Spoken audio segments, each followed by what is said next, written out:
We've been hearing about FDR lately from Bernie Sanders. In today's look at great speeches, we hear his actual words, and although they are almost 80 years old, they are words we still should be hearing today. Quick reminder on FDR. FDR is considered by many scholars to be the third greatest president after Lincoln and Washington, and was pivotal in navigating the U.S. through some of its most difficult times in our history. His New Deal helped lift us out of the Great Depression, and 2 of his presidential terms were dominated by World War II, and we all know how that turned out. My point in reminding us of these facts is to show that he wasn't some crackpot, one-off freak show president. You can make a legitimate, well-reasoned argument that he stands among the greatest presidents in our history. We are talking about a president who was so popular that he was elected 4 times. He's the reason that we have term limits for presidents. So we are talking about a serious individual here. All right, let's check out the tape. Certain economic truths have become accepted as self-evident.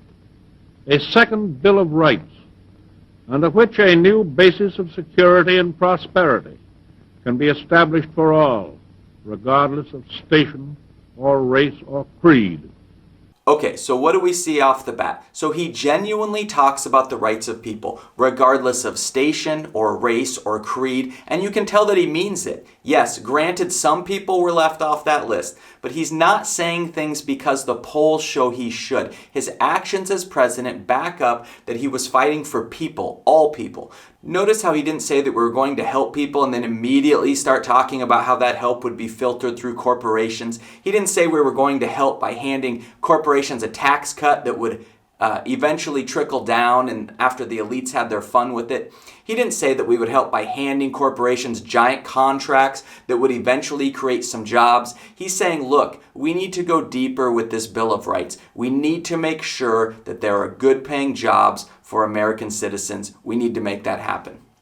He goes on to say that every person deserves a decent job that pays enough for him or her to be able to pay for the basics needed in life. For 40 years, I've been hearing that if we just give all the money to the rich, that eventually they will make some nice jobs for the rest of us. Well, it's been 40 years and all the money just keeps moving to the top. Why is it that one of the richest families in this country, who owns a store, that pays people as little as they possibly can to the point that they train their employees on how to fill out forms for public assistance, which means every dollar spent at these stores is a vote for public assistance? Why is the greed of the people at the top more valued than the living conditions of the millions of workers? We have been distorted in our views of humans. But FDR doesn't mess around. He says, nope, just give the good jobs directly to the people. Make sure that people can earn a living wage. Among these are the right to a useful and remunerative job in the industries or shops or farms or mines throughout the nation. The right to earn enough to provide adequate food and clothing and recreation. The right of every farmer to raise and sell his products at a return which will give him and his family a decent living.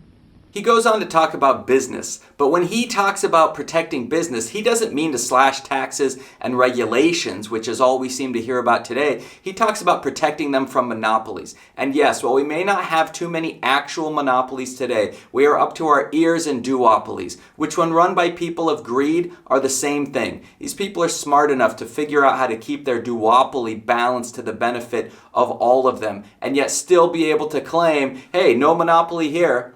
Now when we hear the term business, it usually means the very companies FDR was talking about protecting business people from. He's pro-business, but actual business, not these corporations that rob our country blind like the aforementioned chain store. The right of every businessman, large and small, to trade in an atmosphere of freedom, freedom from unfair competition and domination by monopolies at home or abroad. The right of every family to a decent home, the right to adequate medical care, and the opportunity to achieve and enjoy good health, the right to adequate protection from the economic fears of old age, sickness, accident, and unemployment, the right to a good education. All of these rights spell security. He goes on, a decent home, and here's a big one, quote, the right to medical care. Sound familiar? Have we heard anyone recently with these same ideas? The right to protection in old age.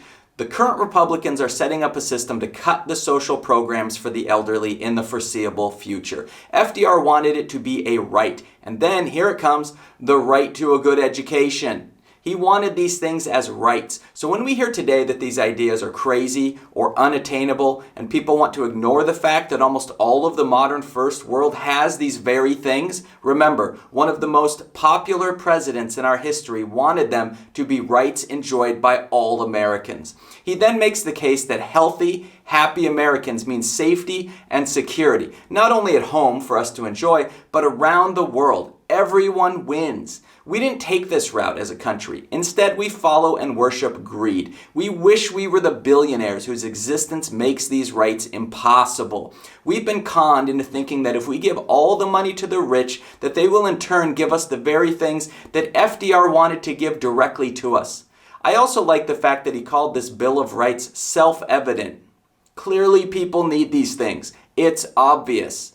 And it's easy to blame the Republicans, but Obama and Clinton didn't bring us these things either. Was Clinton going to pass universal health care? Will Biden bring us college for all? We sort of got a kind of health care plan under Obama, but look at the guts that FDR had to not settle for what he thought he could accomplish, but what he knew was right, and said as soon as we wrap up this war, we're doing this next. He put the whole country on notice. We are coming to make your lives better. We need to move forward for human happiness and well-being. This is the kind of message that Americans can get behind. This is the kind of message that gets people to the polls. But instead we settle because we are so scared of Trump that we take what we are told is the safe choice. What we need is people who sound like this speech here. Thanks. If you enjoyed that and want to hear more, please subscribe and I'll get more quality progressive content out to you soon.